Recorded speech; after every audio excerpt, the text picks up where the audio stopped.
Um, hey everyone, I think we can start the webinar right now. This is the first series of Pi and AI series. This time I try to contact the people from Polytechnic, and then after requesting help from people there, then I get the permissions, and then we have these sessions. So this is actually a video from Andrew Ng. He is a professor in Stanford University and also a CTO in Deep Learning.ai.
hope that this Coin AI meetup that you're at right now will be a good place for you to meet these people. I hope you enjoyed the event today and that you learn a lot both from the talks and from each other. And once again, welcome to the deeplearning.ai community.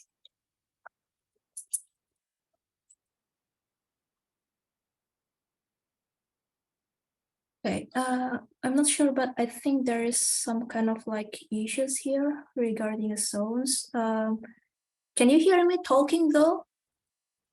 Or no? Okay, thank you. So here is an acknowledgement from me to Dr. Yeni Priyatnasari, who is the current head of accounting department in Politeknik Harapan Bersama Tegal. And now, let me change the slide first to our talk today. Okay.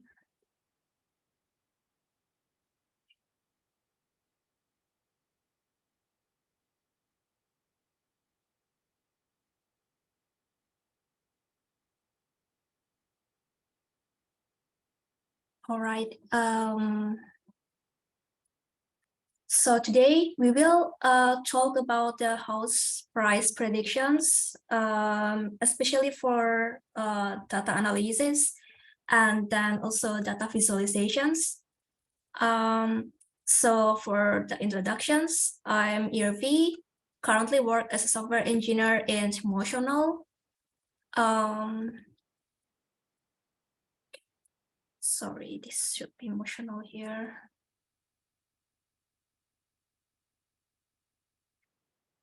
So currently working at Motional in Singapore, and I previously also worked as a software engineer at Spotify in Sweden.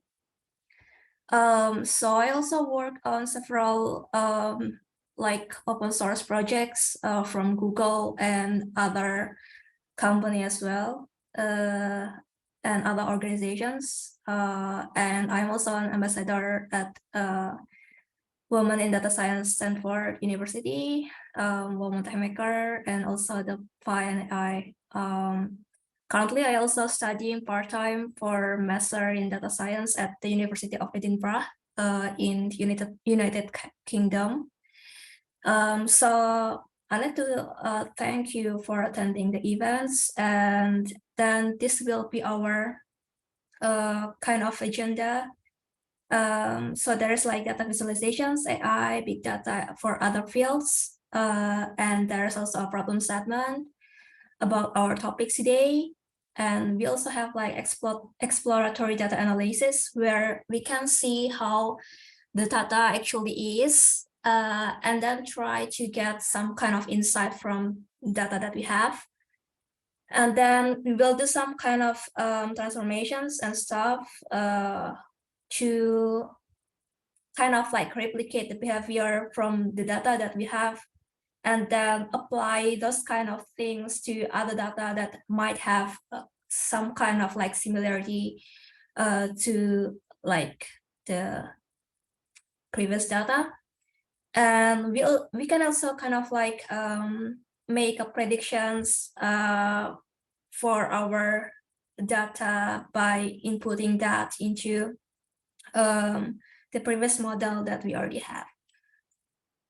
Next, so what is why this kind of topics actually kind of become a trending topics for other fields other than technologies related matters. So here, data visualizations often be used in other fields like accounting and finance and so on. So imagine that an accountants actually have lots of financial statements, tax returns, invoice ledgers, and other documents that full of numbers. And it also can actually be interpreted and communicated to clients and colleagues. Wait, let me try to see. Okay. So there's actually someone who raised their hands. Maybe you can type in the chat so I can't know what you want to ask or comment. Then here, another example is like managerial accounting also requires an analytical mindset.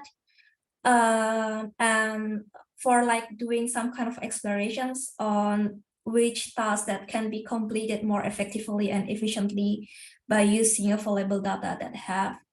And there's also like a survey in 2018 of more than 900 finance professionals, including more than 550 CFOs and controller.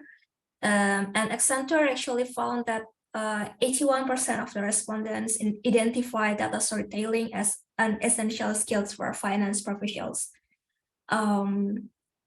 Next, so this is actually a newspapers in this December where people actually talking about the market predictions for housing market for the next 5 years. And you know, as there's a lot of inflations and other factors that impact financial status in the future, people start asking if it's possible to kind of like know or predict something based on available data that they have.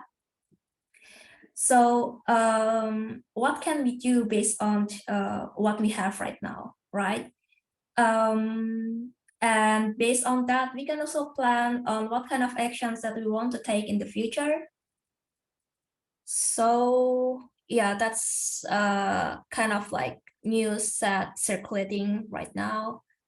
And the problem statement is, imagine that you are asking a customer to describe their dream house, and you actually want to give them an estimations of the price of their dream house. And by definitions, they will give some kind of criteria on what's important for them.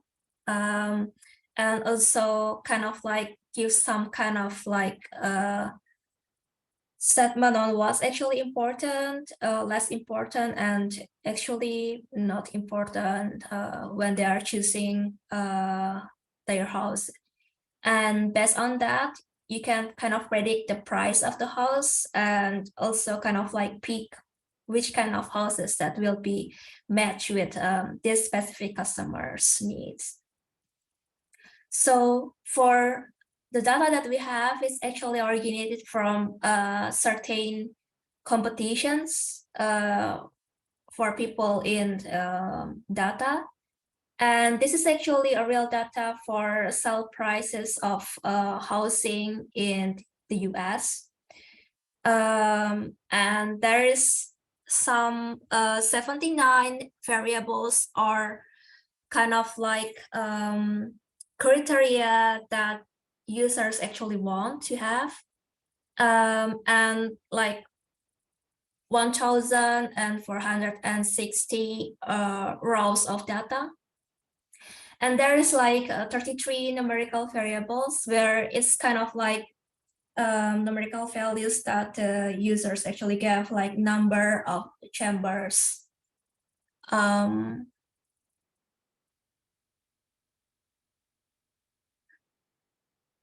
Okay.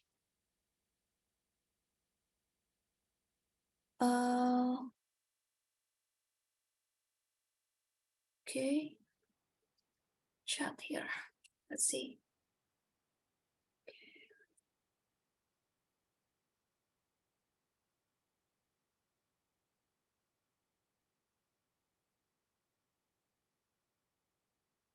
Okay. Yeah, so that's the data that, okay. Can you speak Bahasa? Yes, I can actually, but I'm not sure if all of the participant here is actually knows Bahasa, because I saw like several people said actually don't speak Bahasa. But if let's say you have questions like for Bahasa, then I can answer it in Bahasa as well if you want, and then translate it back to English. Okay. Okay.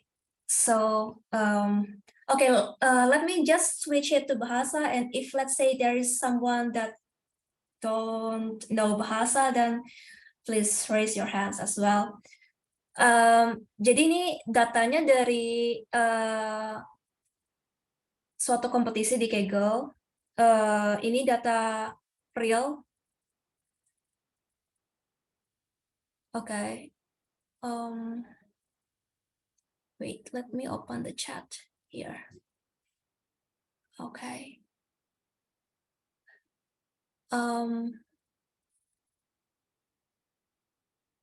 Okay, so I'm just repeating what I already talk about before regarding the data in Bahasa Indonesia.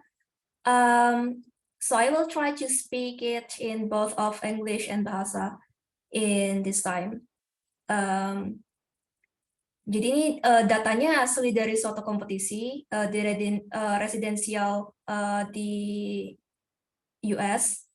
Ada 79 variabel, terus ada 33 numerical variables, ada 1460 baris data entry-nya, terus ada 46 variabel kategori, kayak misalkan kayak rumah ini tuh punya certain attribute gitu lah.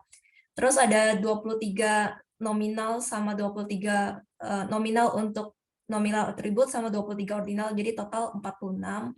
Next, so in this time we will do some kind of exploratory data analysis. Like we are trying to analyze and then investigate data, which usually includes data visualizations. And why this data visualizations is actually important. So data visualizations will help you easily spot relationship and connections that might not be immediately apparent from looking at the raw data. Actually, there is kind of like report from MIT that humans actually will perceive visualizations easier than other kind of like format to convey and informations. Jadi pertama kita bakalan ngelakuin exploratory data analysis. Kita bakal coba nganalisis terus ngelakuin investigasi data. Dan ini biasanya ada visualisasinya. Kenapa kita butuh visualisasi? Soalnya ini bakalan bikin kita lebih mudah untuk ngelihat relasi sama koneksi yang mungkin nggak langsung kelihatan kalau misalkan kita ngelihat datanya aja. Soalnya data tuh biasanya kayak bentuknya kan ada angka-angka gitu kan. Terus kayak agak susah ngebayanginnya gimana sih relasi antara satu data sama data lainnya, antara satu atribut sama atribut lainnya. Dan ada suatu penelitian dari MIT yang bilang kalau manusia akan secara alami lebih gampang ngelihat relasi kalau misalkan informasinya itu disajikan berupa gambar, jadi gitu. Next, first we will kind of like load the data that we have, and then we will try to gather informations from this data. There is a column here. Column is actually the attributes for that data. Just like what I mentioned before, there is like 1,560 entries, and there's like 81 columns. ID is actually won't be used for future use cases here, so we want to drop it later. And we can see if there is like an attributes that have null values. I mean like have null values. So in this case, we might want to kind of like know what kind of missing values that we have for this data. And this will be done in the next section. Jadi setelah kita coba masukin data tadi kan udah kita dapat dari kompetisi tadi kan, terus datanya bakalan coba kayak di load, dimasukin ke ke memorinya komputer gitulah. Nah, terus habis itu kita bisa tahu di sini kalau misalkan ada 1460 entry, terus di sini ada 81 kolom. Di sini ada beberapa kolom yang sebenarnya nggak bakal dipakai di section selanjutnya, kayak misalkan ID. Terus kita juga bisa tahu kalau misalkan kayak yang ada di sini kan entry-nya 1460 entry kan ya. Tapi ternyata yang ada datanya itu cuma 91, makanya disebut kayak ada datanya itu ada yang punya null values gitu lah, ada entry yang kosong gitu. Jadi ini yang disebut sebagai data yang hilang, dan nanti kalau misalkan kita ngelakuin apa ya kayak prediction pakai machine learning atau yang lainnya, ini harus di apa ya kayak di handle dulu gitulah. Jadi nanti di seksi selanjutnya kayak bakalan ada beberapa cara yang bisa kita pakai buat kayak berusaha untuk melakukan pendekatan supaya missing values ini bisa dipakai untuk selanjutnya. Karena kan sebenarnya machine learning ini kan matematika ya, jadi kayak kalau misalkan ada nilai yang hilang juga agak bakalan bikin bias gitu. Jadi makanya kenapa harus kita handle nanti. Next, we'll try to describe the data here. So because machine learning and AI is essentially like mathematicals in a sense that we kind of like know probabilities and then statistics, and it's important. So we want to take a look into the distributions of the data that we have here. And the thing that we want to predict is actually sale price here. So we want to kind of like describe what kind of distributions that we have. This is like basic statistic things that we might think will be important for the futures, like count, mean, standard deviations, mean and max values, and then quartile. Jadi setelah tadi kita nge-load terus ngelihat informasi dari datanya, kita juga bisa mendeskripsikan datanya itu ada apa aja. Jadi kayak sebenarnya machine learning AI itu di belakangnya kayak operasi matematika gitulah, dan ini penting untuk kita tahu dulu gimana sih kayak distribusi datanya, apakah dia uniform, datanya bagus. Soalnya kalau misalkan ada hal-hal lain yang bikin dia kayak condong ke kanan atau condong ke kiri, dia bisa kayak menimbulkan kayak hal-hal yang mungkin kedepannya kurang sesuai sama yang kita harapkan gitu. Jadi harus dipikirkan lebih lanjut strateginya apa setelah kita ngelihat hasil description dari datanya sendiri. Jadi ini kan karena sebenarnya itu matematika, kita harus tahu secara statistik gimana. Jadi ini basic statistik yang perlu kita tahu seenggaknya buat nge-infer apa namanya kayak distribusi datanya kayak gimana, kayak misalkan jumlah datanya, terus rata-rata, terus ada standar deviasi, ada nilai minimum, maksimum, terus ada kuartil. Jadi kuartil 25% itu misalnya kayak data yang ada di 25% paling bawah dari data itu, terus kayak 50% berarti sampai 50% dari data yang ada, 75% sampai 75%, terus kayak max-nya itu value yang paling besar. Jadi kita bisa melihat kayak gini. And then when we saw this kind of thing, it's kind of hard to imagine how the distributions maybe for people that actually not used to it.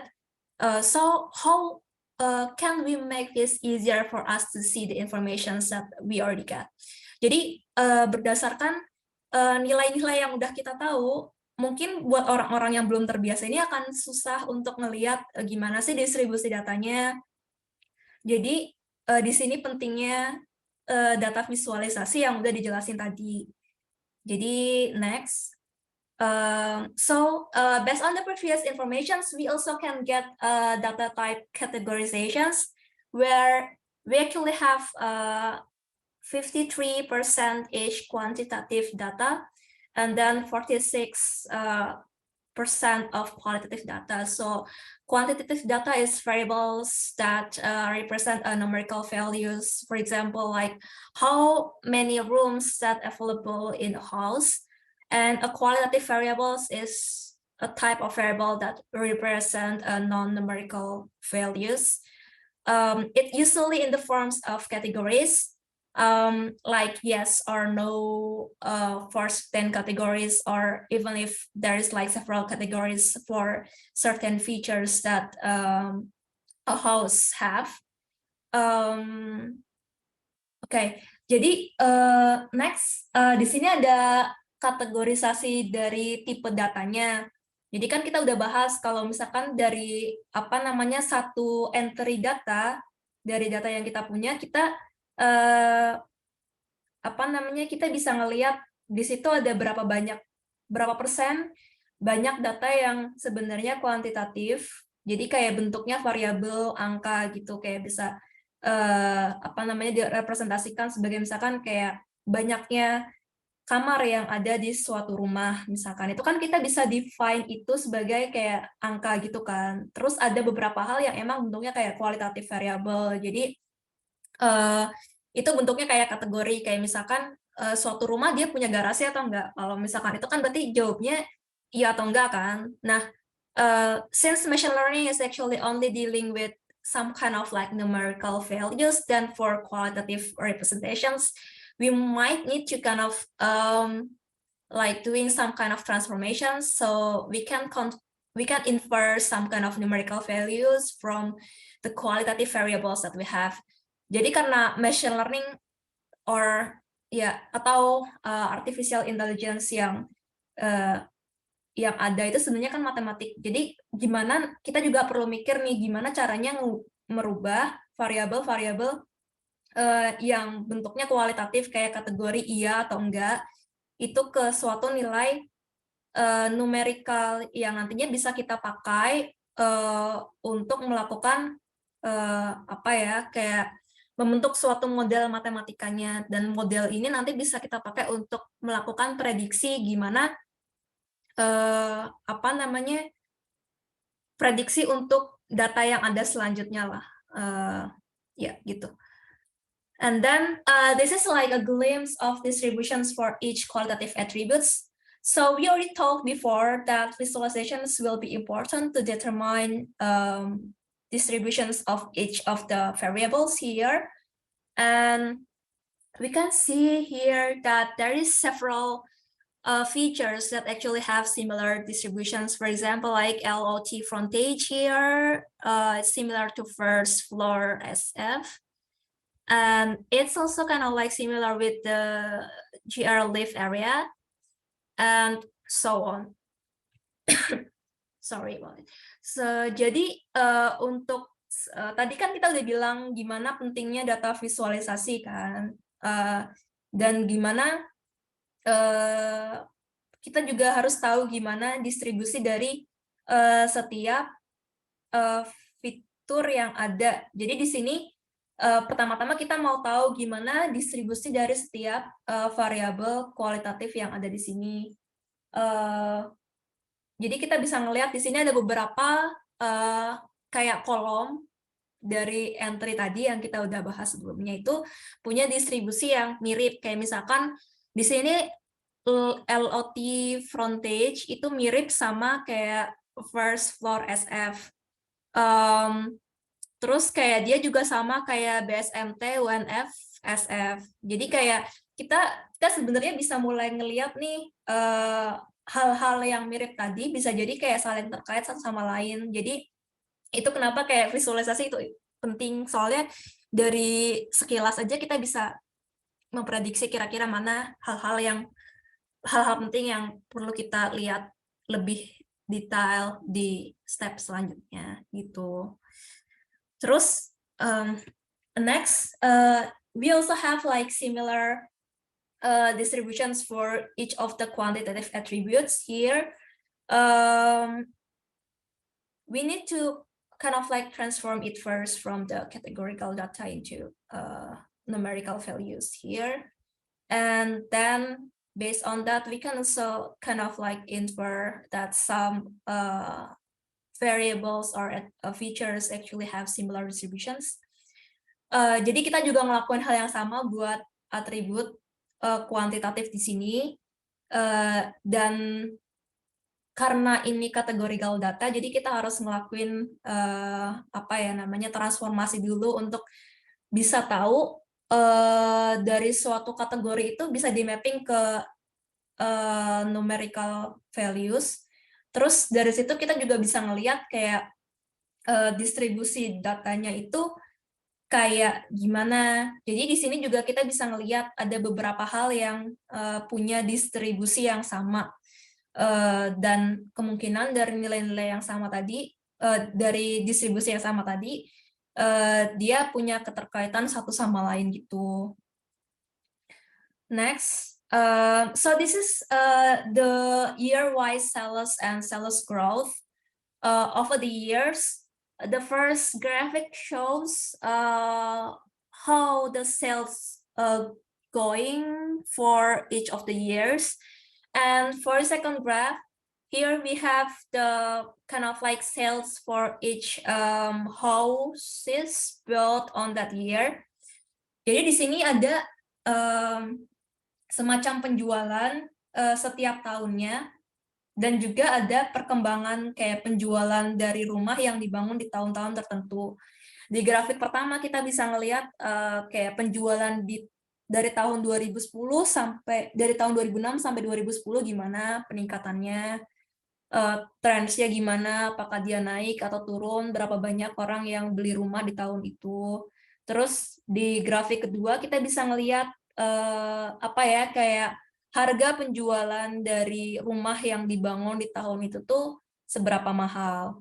Dan kita bisa ngelihat dari sana kalau penjualan semenjak tahun 2000 itu selalu naik ya.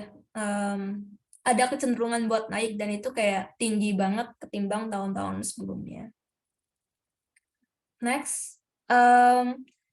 So we also want to know the sell price distributions here compared to the like mu and sigma for that column. So based on this kind of like distributions, we know that it kind of like skewed actually. Yeah, and we can see the graphic on the right side here. Jadi dari tadi kan kita udah ngelihat feature-featurenya apa aja kan. Nah di sini kita mau ngelihat untuk harga dari rumah itu sendiri sesuatu yang mau kita cari kan sebenarnya. Itu kita mau tahu dari data yang ada sebenarnya dia distribusinya normal atau enggak.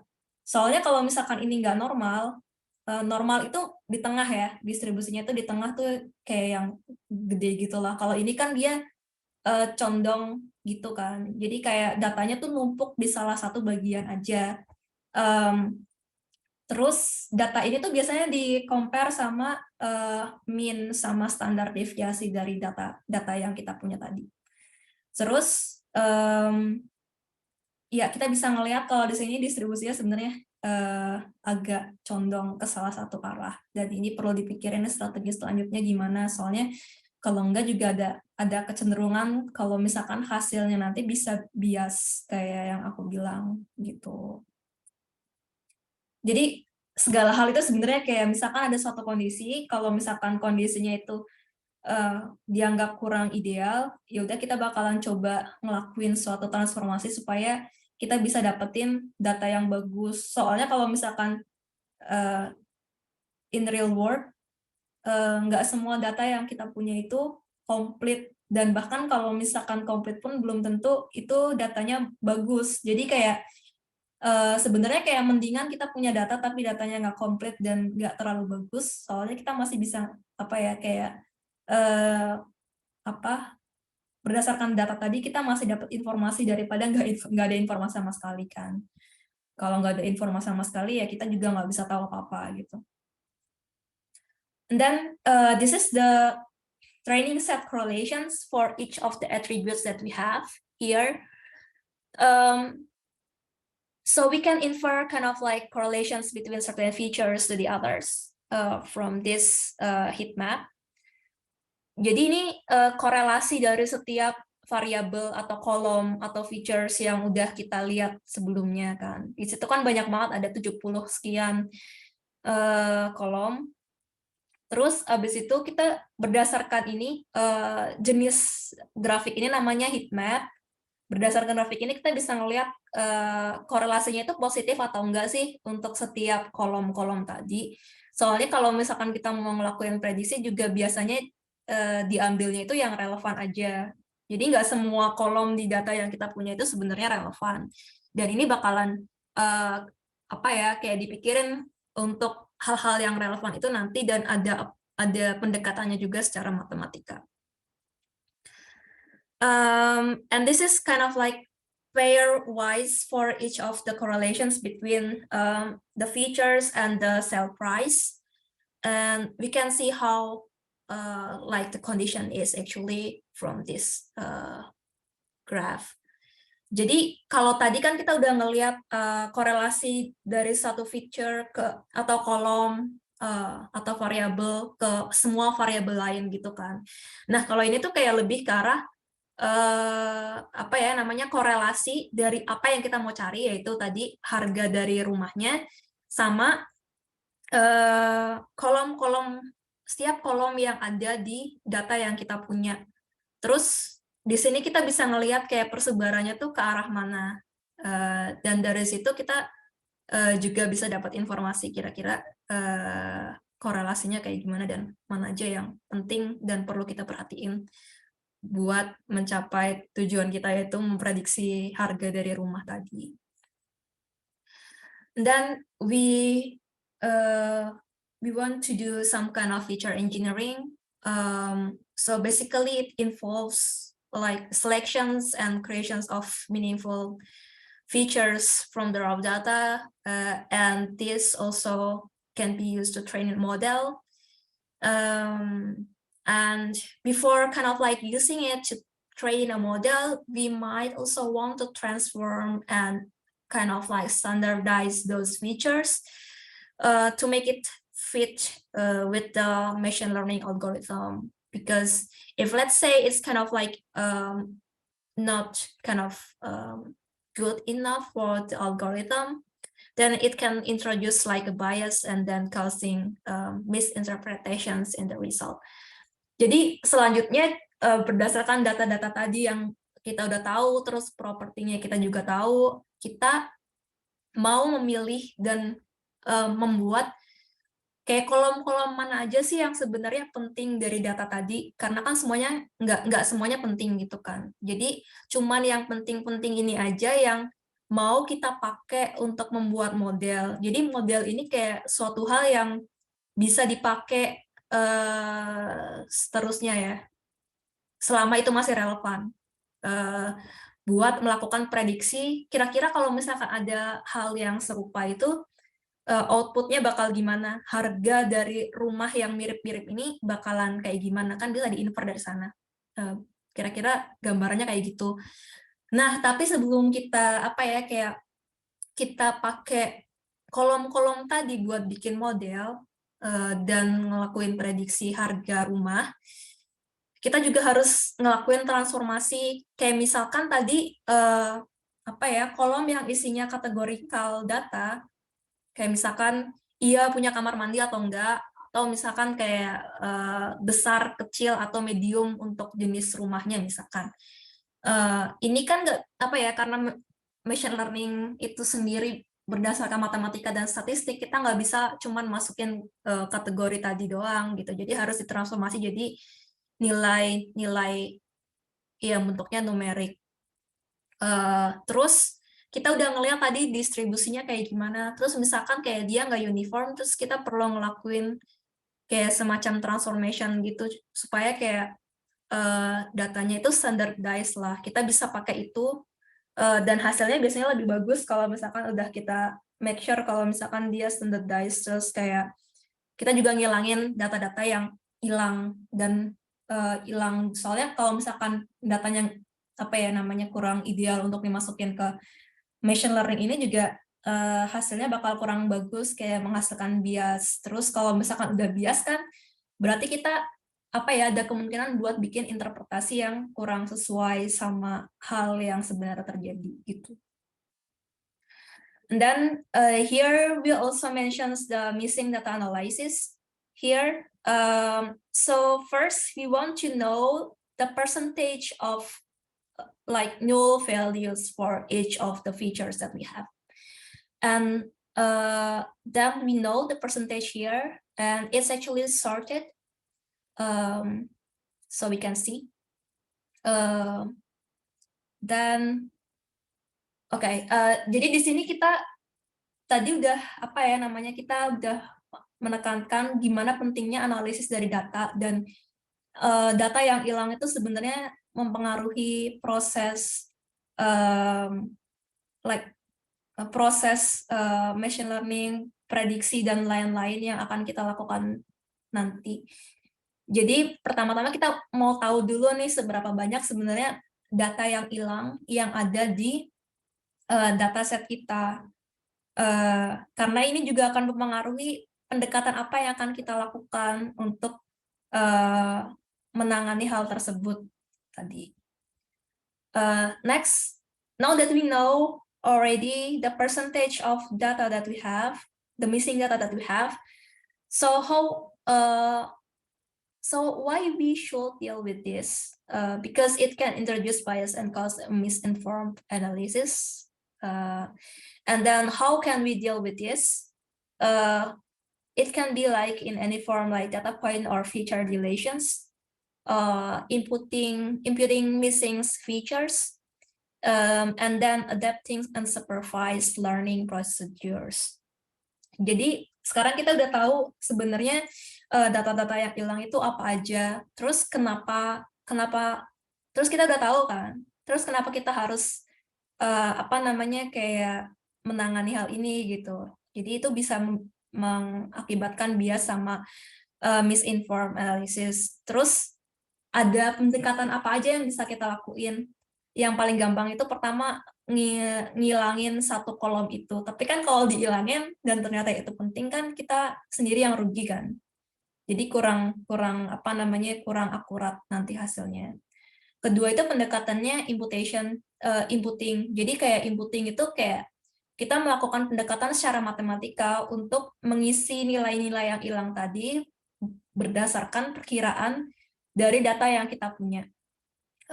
Ini bakalan dibahas selanjutnya. Terus yang ketiga itu dia pakai unsupervised learning, di mana kita melakukan kayak ini suatu black box yang kita nggak tahu. Jadi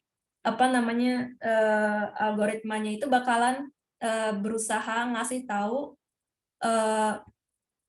data yang hilang ini bisa diganti pakai apa. Kalau yang inputting tadi kan kita yang berusaha melakukan pendekatan kan. Kita yang berusaha nyari tahu gimana caranya ngisi data itu. Nah, kalau yang ketiga ini lebih ke arah algoritmanya yang ngasih tahu kita kira-kira datanya bentuknya kayak gimana. Dan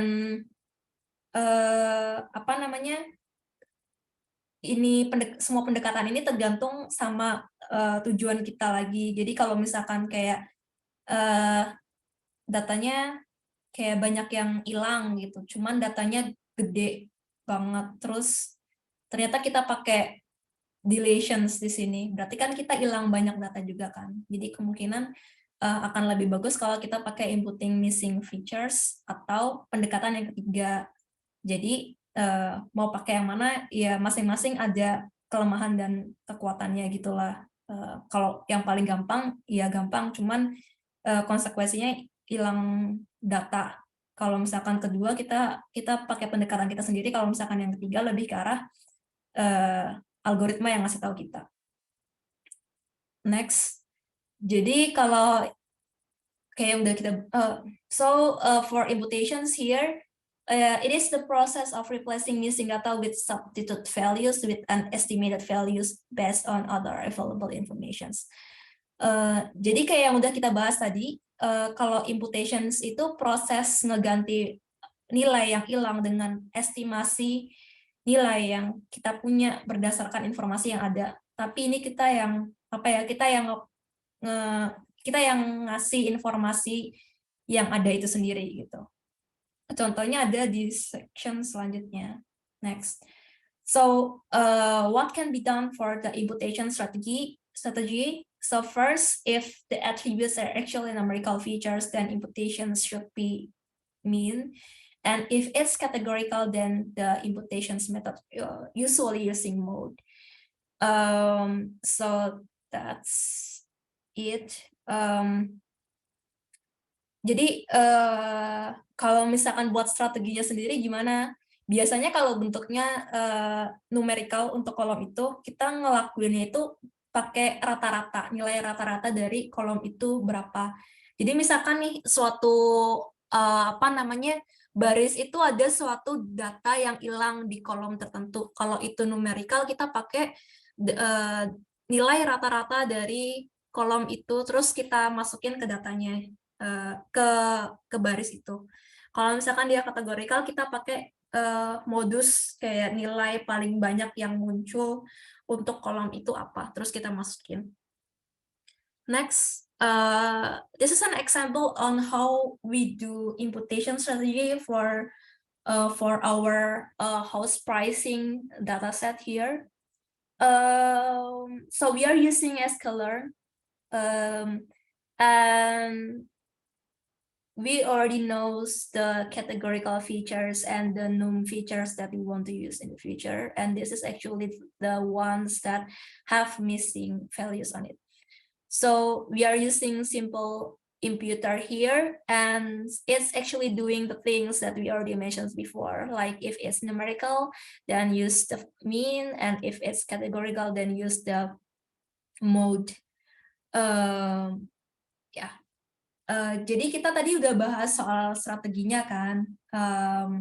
Ini contoh gimana cara kita menerapkan strategi tadi di data yang kita punya. Jadi kita udah tahu kira-kira kategorikal kolom-kolom yang isinya kategorikal data apa aja, kita list. Terus kolom-kolom yang isinya numerical values apa aja, kita list juga. Terus kita pakai suatu software, itu Python sih sebenarnya.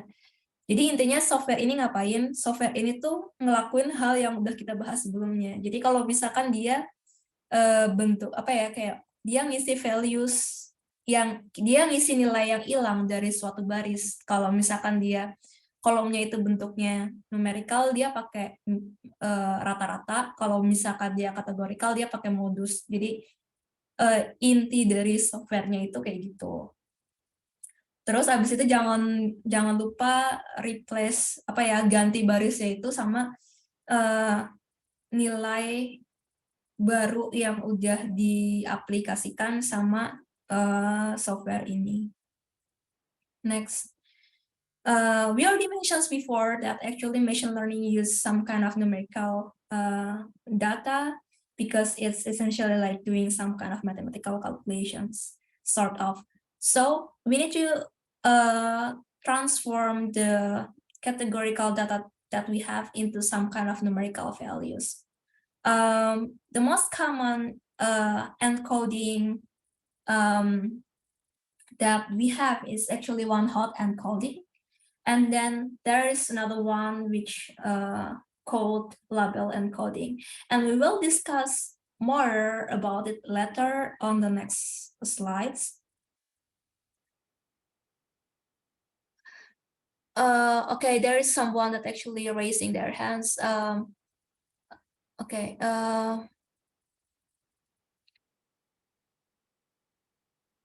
Let me try to check it first.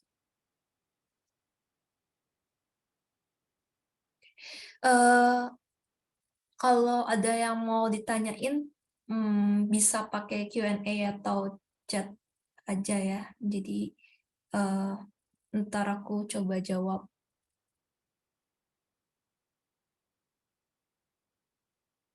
Okay. So jadi kita udah bahas kan tadi kalau misalkan karena machine learning itu sebenarnya berusaha kayak melakukan kalkulasi secara matematik, dan itu alasannya kenapa kita harus mengubah representasi dari data kategori yang kita punya. Dan untuk merubah data kategori yang kita punya tadi ke suatu bentuk numerik,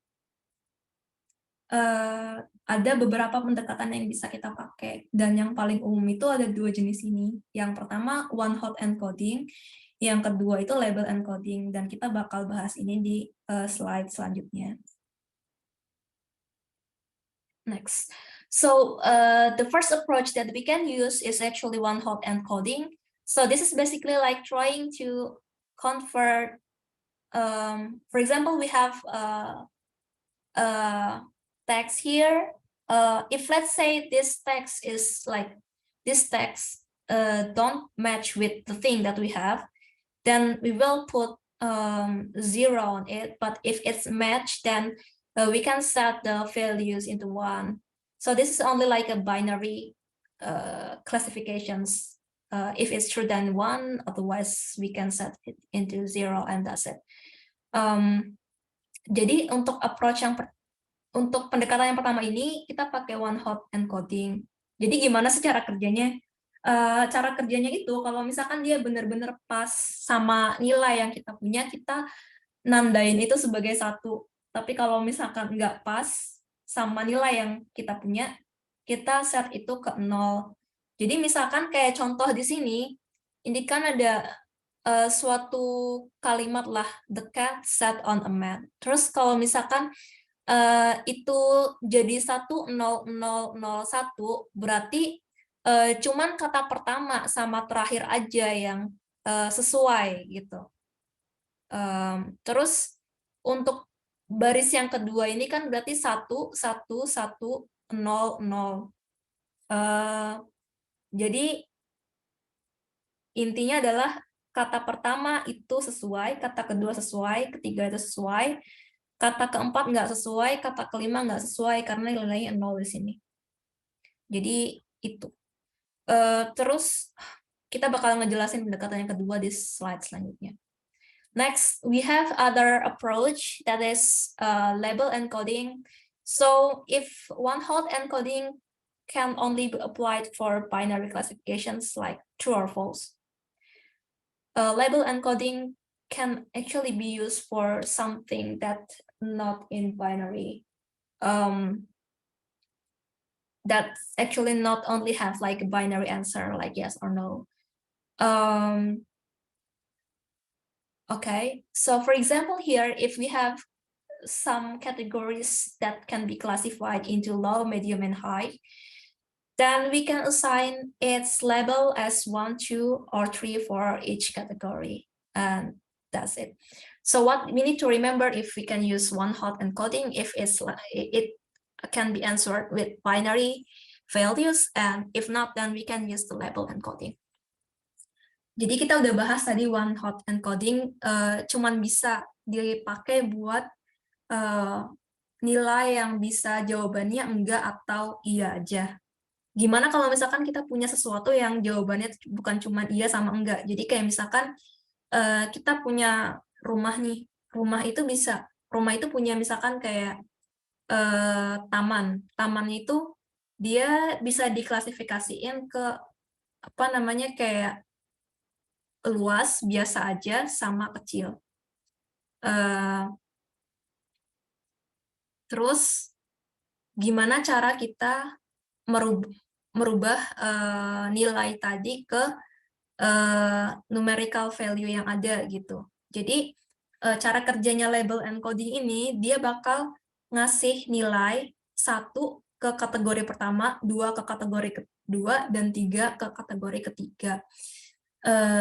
Jadi dua pendekatan ini kan punya kelemahan dan kelebihannya masing-masing.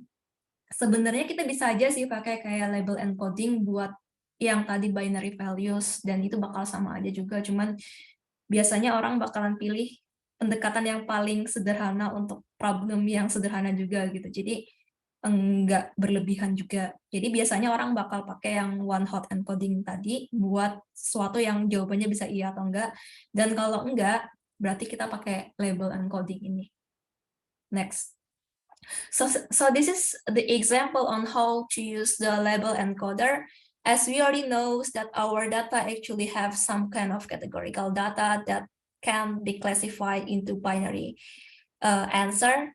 We also using sklearn here for the software, and here we can see for each of the test and train data that we have, we need to transform it somehow because it's actually categorical data, and that's it. Jadi kita tadi udah bahas untuk apa namanya encoding, semacam transformasi untuk categorical data ke nilai numerik gitu kan. Ini salah satu penggunaannya. Jadi seperti yang kita tahu, kita punya data itu enggak apa ya, kolom-kolomnya itu bukan cuma jawaban iya atau enggak doang gitu, tapi ada beberapa apa ya, pilihan jawabannya. Jadi makanya di sini kita pakai label encoder. Dan ini jangan lupa dipakai buat apa ya, data yang mau kita pakai untuk bikin modelnya sama data yang kita pakai buat nyobain, kita bisa prediksi apa model yang kita pakai ini nggak pakai data tesnya nanti gitu. Jadi intinya gitu aja sih. Bagian ini cuma ngerubah apa namanya categorical data jadi numerical data aja buat apa kayak persiapannya gitu. Next, so that we already convert all of the categorical values into numerical one, the next step that we need to do is like doing feature scaling. So by doing this, we will transform like features of data sets so they are on similar scale and have similar distributions. And this is really useful for learning algorithm because most of them actually needs the data to be normally distributed and on the same scales in order to perform well. Jadi hal selanjutnya yang perlu kita lakuin itu melakukan kayak scaling. Jadi scaling ini kayak merubah, tadi kan kita udah punya data, kita tahu distribusinya gimana kan. Terus beberapa data itu sebenarnya kayak dia tuh nggak apa ya namanya kayak range-nya itu terlalu luas. Jadi itu agak susah buat kita selanjutnya.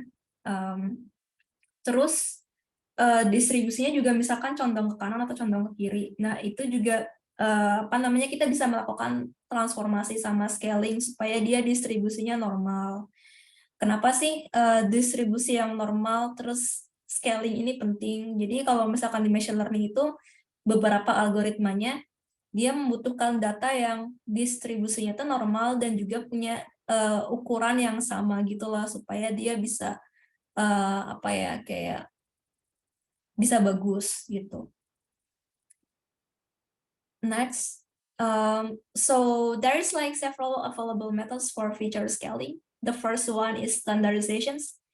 It's actually done by subtracting the mean and then dividing those by standard deviations.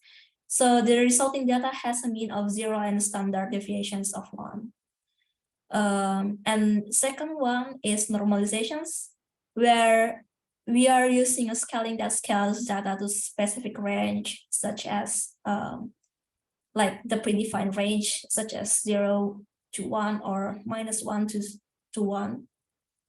And then for the third approach is actually using minimum and maximum scaling, where actually we kind of like scales data to specific range, such as 1 and 0, but it's using the minimum and maximum values that actually available for that data. So, jadi tadi kan kita udah apa namanya udah ngelakuin scaling kan, terus udah tahu kenapa scaling itu penting. Terus sekarang kita juga mau tahu dong kayak apa aja yang bisa kita pakai untuk ngelakuin scaling dari suatu data itu. Jadi ada 3 pilihan di sini. Pertama, standarisasi. itu pakai nilai rata-rata.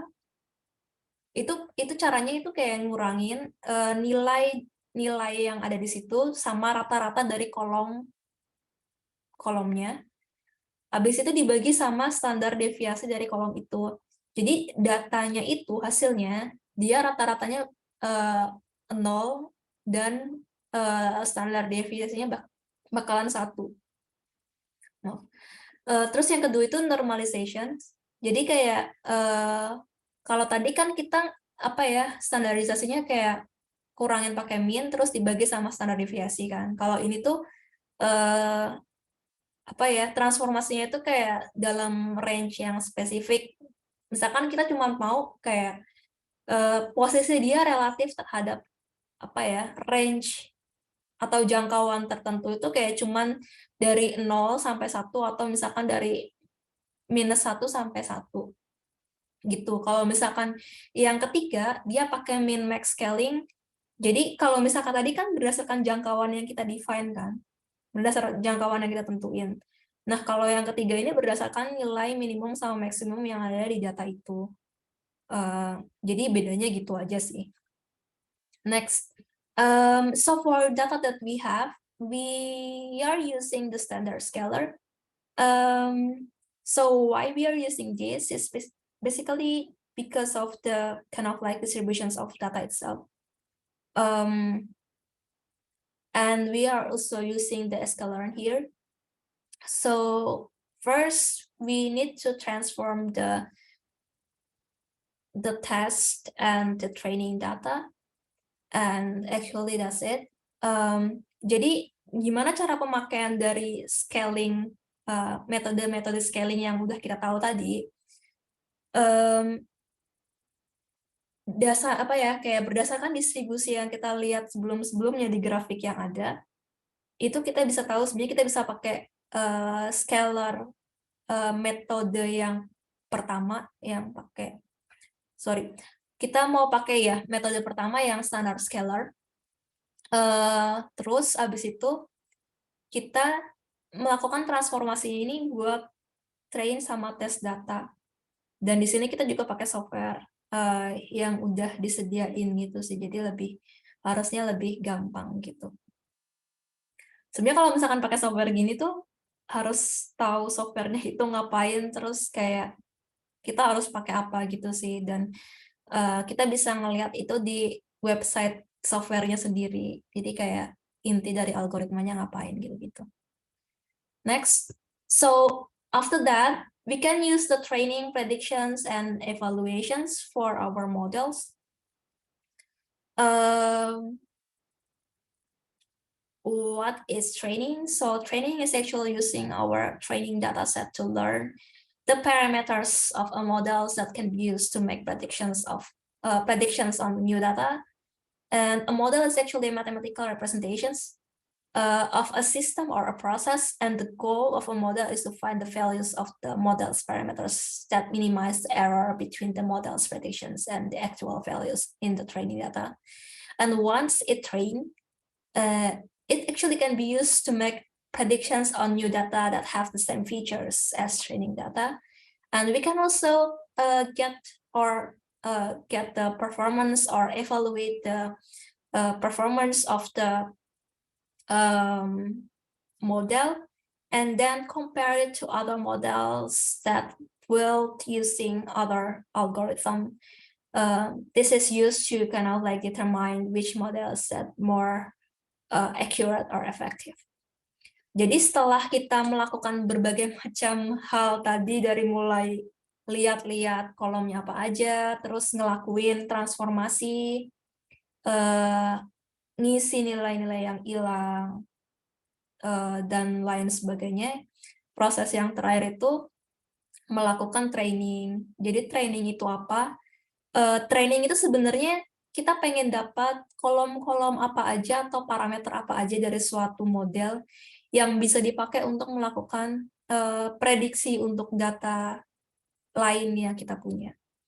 Jadi itu tuh sebenarnya kayak representasi matematika dari suatu sistem atau proses, dan tujuan utama dari melakukan training pada suatu model adalah menemukan nilai dari parameter parameter tadi yang bisa meminimalisasi error di antara prediksi dan nilai asli yang kita punya di data training.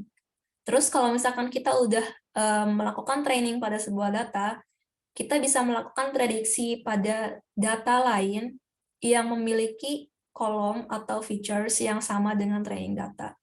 Jadi misalkan kita udah punya model, terus kita punya data lain yang punya kolom atau features yang sama. Kita bisa tahu kira-kira harga dari rumah yang punya spesifikasi tertentu itu harganya berapa. Jadi gitu, dan model ini bisa dipakai berkali-kali gitulah selama masih relevan. Dan biasanya kalau misalkan di dunia kerja itu kita bakal terus-terusan memperbarui model ini, karena bisa aja kalau misalkan ada data baru terus kayak harganya berubah dan lain sebagainya, kan berarti yang lama udah nggak relevan lagi kan. Jadi kayak kita harus memperbarui ini terus-terusan. Terus suatu model juga dia bisa dievaluasi gitulah, kita ngelihat ketika melakukan prediksi dilihat performanya tuh gimana, dan berdasarkan performanya itu gimana, ini ada caranya buat ngitung performanya. Jadi kalau misalkan kita udah lihat performa dari suatu algoritma buat ngetrain model yang satu sama model yang lain, kita bisa lihat kira-kira algoritma mana yang paling sesuai sama data tersebut, gitu. Next, so this is an example on how we apply the training predictions and evaluations from our data. So we are using based on like several attempts that like already made. This one is actually pretty good. We are using gradient boosting regression here, and we are using some kind of like split for test size, and that's it. So the large one here, the left side here is actually how we train data, and then we calculate the performance, and then we make the predictions, and we can also submit it to the competitions if we want to. Jadi ini kira-kira kurang lebih gimana cara kita ngelakuin training, predictions, prediksi sama evaluasi dari model yang udah kita punya. Jadi setelah beberapa kali mencoba dari semua kayak algoritma yang kita tahu, kita bisa tahu mana yang paling efektif. Terus gimana cara ngetrain modelnya? Nah, paling kiri ini sebenarnya gimana cara kita train modelnya. Kita sebut kira-kira kita mau pakai metodenya apa. Terus kita bisa ngedefinisi gimana cara kita ngelakuin cross validasi. Terus habis itu kita bisa ngelihat performa dari modelnya gimana. Terus terakhir kita bisa juga ngelakuin kayak prediksi buat data yang kita mau gitu. Jadi ini ada contoh yang bisa dimain-mainin sih. Aku pakai Kaggle, dan ini linknya. Nanti slides-nya bakal di-sharing, jadi bisa coba lihat-lihat di sana aja kalau misalkan mau coba main-main. Gitu. Next, jadi ini kayak slides terakhir. Makasih buat teman-teman yang udah mau datang dan dengerin buat kali ini. Terus kalau misalkan ada pertanyaan bisa nanya-nanya sekarang. Tuh. Silakan kalau ada yang mau nanya.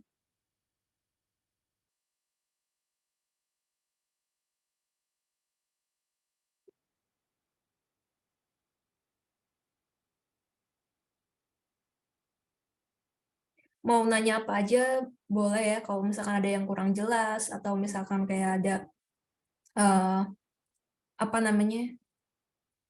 kayak pertanyaan lain masih seputar visualisasi atau kenapa ini misalkan penting dan lain-lain juga boleh sih.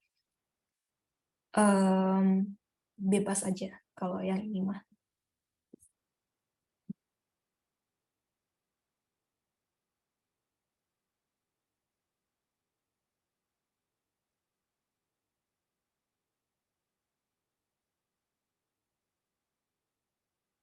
Nanti juga bakalan ada semacam kayak sertifikat juga sih dari, deep learning.ai. Eee, Cuman pastiin kayak nama yang tertulis di pendaftarannya itu sesuai, jadi nanti bisa dikirim sertifikatnya via email juga. Terus nanti kita bakalan kasih, diskon buat training yang ada, kalau misalkan mau lihat-lihat soal visualisasi dan yang lainnya. Soalnya sebenarnya selama kerja itu kayak untuk visualisasi dan lain-lain sebenarnya banyak banget dipakai ya, terutama kalau misalkan kayak, eee, di industri, bahkan bukan cuman orang-orang IT yang pakai, jadi kayak, dari bidang-bidang lain pun udah mulai kayak mengarah ke sana. Karena kan sebenarnya kita punya banyak banget data kan, cuman gimana cara kita bisa manfaatin data itu buat, eee, apa ya, kayak kehidupan kita sehari-hari, gimana? Iya, ada pertanyaan untuk visualisasi data ini, jika data yang digunakan, apakah bisa semua data yang didapat? Eee, iya, jadi data yang digunakan ini semua data yang didapat. Tadi kan kita ketika ada nilai-nilai yang hilang itu kan, eee, apa namanya, kita berusaha mengisi nilai yang hilang itu kan, gimana caranya, soalnya kalau misalkan dihapus semua, eee datanya, kita nggak punya data lagi gitu. Jadi biasanya kita pakai imputations, terus kayak kita juga bakalan mencoba melakukan pendekatan untuk bisa memakai data yang udah kita punya. Jadi jawabannya iya, sebagian besar data yang kita dapatkan itu bisa kita pakai. Tapi kalau misalkan untuk kolom-kolomnya, nggak semuanya juga ya. Jadi kayak kita harus lihat-lihat kira-kira kolom mana yang penting untuk, apa namanya, untuk model kita gitu. Terus tadi ada yang, angkat tangan, eee, bentar, ini,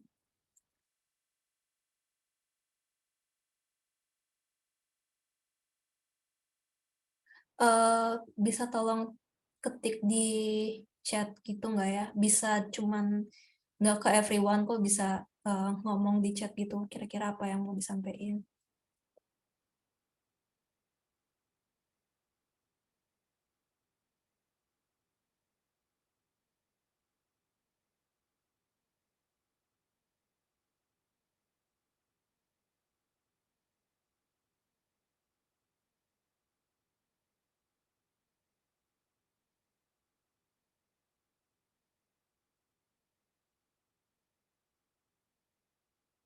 Oke, kira-kira kalau misalkan nggak ada pertanyaan yang lainnya sih, ya udah paling segitu aja. Jadi ya makasih buat teman-teman, terus makasih juga buat Politeknik, terutama Kak Prodinya yang udah ngasih kesempatan buat, sharing juga di sini. Buat apa namanya, sertifikat juga bakalan dikirim nanti via email. Ya udah itu aja. Jadi makasih teman-teman, ya.